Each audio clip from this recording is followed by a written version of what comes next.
नमस्कार, N24 Jintur news मध्ये आपले स्वागत आहे। मी रहीम शेख। पाहूया जिंतूर शहरातील ताजा घडामोडी। अगर आप इस खबर को YouTube पर देख रहे हैं तो चैनल को सब्सक्राइब कर बेल आइकन को जरूर दबाएं और अगर आप इस खबर को Facebook या इंस्टा के माध्यम से देख रहे हैं तो हमारे पेज को फॉलो कर लें। जिंतूर तालुक्यातील प्रत्येक नागरिक कोणत्या न कोणत्या अडचणीत आहे। या अडचणी सोडवण्यासाठी राष्ट्रवादीचे माजी आमदार विजय भांबळे, LB बुधवंत, नगरसेवक बाळू भांबळे तसेच तालुक्यातील सरपंच व कार्यकर्ते यांनी तहसीलमध्ये चर्चा केली। मतदार यादीमध्ये पूर्ण परीक्षण SIR अंतर्गत बोगस मतदारांची नावे कमी करण्यात यावे अशा विविध मागणीसाठी जिंतूर तहसीलदारांना निवेदन देण्यात आले। पाहूया आपण त्यांची खास मुलाखत।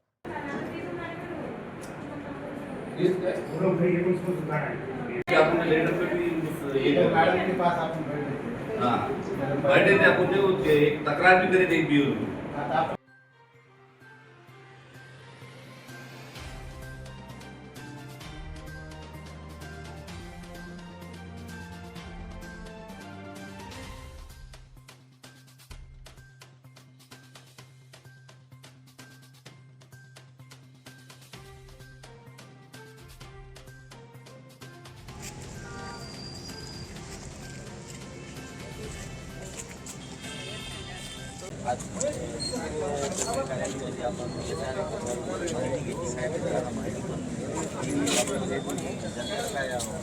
देशामध्ये SRAचा कार्यक्रम या ठिकाणी निवडणूक आयोगाने सुरू केला। त्याच्यामध्ये जिंतूर मतदारसंघामध्ये असे अनेक मतदारांच्या अडचणी आहेत ज्या आम्ही तहसीलदारच्या निदर्शनात या ठिकाणी आज बोलून केल्या। प्रामुख्यानं आमच्या सगळ्याच कार्यकर्त्याची किंवा लोकप्रतिनिधीची आमची सगळ्याची मागणी आहे की जिंतूर शेलू या दोन तालुक्यामध्ये जवळपास 4 ते 5 हजार असे मतदार आहेत। ही जे मतदार आपल्या तालुक्यात राहत नाही, कुठल्या खेड्यामध्ये राहत नाहीत किंवा शहरामध्ये राहत नाहीत, त्यांचं मूळ गाव दुसऱ्या राज्यामध्ये आहे। काही विद्यार्थी असे की जिंतूरच्या कॉलेजमध्ये शिक्षणासाठी या ठिकाणी आले, त्यांचंही मतदार यादीत नाव टाकण्यात आलं। म्हणजे ते फर्जी नाव आहे, बोगस नाव आहे।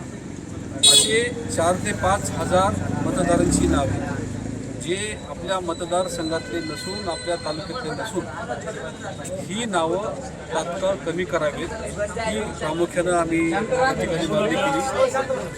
दुसरी मागणी अशी केली की एका व्यक्तीचे 2 ठिकाणी नाव, जसं विजय भांबळेचं नाव जिंतूर शहराच्या एका वार्डामध्ये आहे, तेच नाव पुण्याला सुद्धा आहे। त्याच्यामध्ये आम्ही अशी मागणी केली की त्याचं नाव कुठं एकाच ठिकाणी ठेवलं पाहिजे, माझं नाव कुठं एकाच ठिकाणी असलं पाहिजे, किंवा माझं आधार कार्ड ज्या ठिकाणी काढलेलं आहे त्याच ठिकाणी माझं नाव एक ठिकाणी असलं पाहिजे, ही पण मागणी केली। आणि तिसरी मागणी आम्ही अशी केली की आई वडील, ज्याला आपण SRAचा खरा उद्देश आहे की आई वडिलाच्या खाली मुलाचं मुलीचं नाव हे असलं पाहिजे। पण काही ठिकाणी असं बघितलं की आई वडिलाच्या जागी चुलत्याचं चुलतीचं नाव टाकायचं आणि त्याच्याखाली मुलाचे मुलीचे नाव टाकायचे। असे सुद्धा फर्जी डॉक्युमेंट्स तयार करून काही इलिगल नावंसुद्धा टाकण्याचा प्रयत्न आपल्या मतदारसंघात सुरू आहे, ते सुद्धा थांबला पाहिजे, ती पण आपण मागणी केली। बरेच नाव असे आहेत की ते मयत झालेत, त्यांचेही नाव कमी झाले पाहिजे। अशा अनेक मतदारांच्या मागण्या व या तालुक्यातल्या अनेक शेतकऱ्यांचे काही वैयक्तिक प्रश्न असतील, शेतरस्त्याचे प्रश्न असतील, राशन कार्डचा विषय, राशन दुकानचा विषय, असे सगळे प्रश्न घेऊन या ठिकाणी आज तहसीलदारांना आम्ही निवेदन दिलं आणि सगळ्याच कार्यकर्त्यांनी आम्ही तहसीलदारांशी या ठिकाणी चर्चा झाली।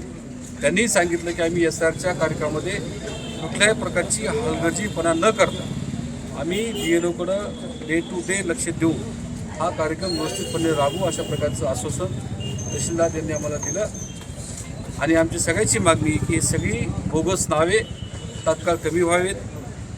आणि पुन्हा एक आम्ही मागणी केली की काही ठराविक लोकांचेच नावं कमी करण्याचा कार्यक्रम मागच्या विधानसभेच्या पूर्वी केला होता। काही विशेष समाजाचे लोक ज्यांचं नाव कमी झालं पाहिजे, जे एका पक्षाला मतदान करते त्यांचं नाव कमी करा। विधानसभेच्या पूर्वी अशा प्रकारचं एक प्रकरण घडलं होतं, 2000 नावं कमी केले होते। तो पण प्रकार असा होऊ नये। लोकशाहीमध्ये महामानव डॉक्टर बाबासाहेब आंबेडकरांनी सगळ्या लोकांना मतदानाचा अधिकार दिलेला आहे, सगळ्या समाजाला दिलेला आहे। त्याच्यामुळं कुठल्याही समाजाशी भेदभाव न करता सगळ्यांची नावं मतदार यादीत राहिली पाहिजे अशा प्रकारची मागणी आम्ही सगळ्याच कार्यकर्त्यांनी या ठिकाणी केलेली आहे।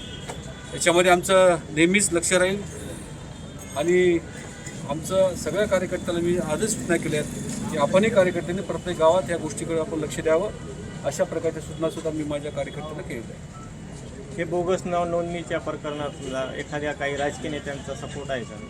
याच्यामध्ये मी मागच्या वेळी सांगितलं विधानसभेच्या पूर्वी भाजपच्या वरिष्ठ पातळीवर महाराष्ट्राच्या प्रमुख लोकांनी व आपल्या जिल्ह्यातल्या काही नेत्यांनी ही एक खूप मोठी एक साखळी उभी केली होती, एक सिस्टीम उभी केली होती। राष्ट्रवादीच्या विचाराचं नाव असलं की ते उडून टाकायचं, ऑनलाईन उडून टाकायचं आणि भाजपच्या मतदारांची नावं जास्त टाकून द्यायची। असं हे विधानसभेच्या पूर्वी झालं होतं। आता हे पुन्हा होऊ नये म्हणून या ठिकाणी तहसीलदारांनी काळजी घ्यावी अशा प्रकारचं निवेदन मी या ठिकाणी दिलं आहे।